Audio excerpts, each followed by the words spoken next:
শপথ সে ফেরেশতাদের যারা সারিবদ্ধভাবে দাঁড়িয়ে থাকে।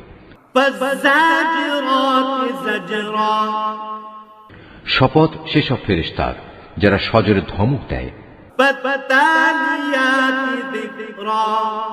শপথ সেসব ফেরেশতার যারা সদা আল্লাহর জিকির তেলাওয়াত করে।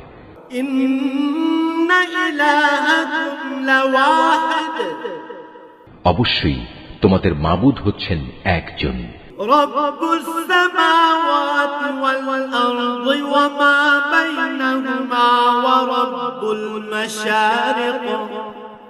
তিনি আসমান জমিন ও এ দুয়ের মাঝখানে অবস্থিত সব কিছুরও মালিক। তিনি আরো মালিক সূর্যোদয়ের স্থান পূর্বাচলের।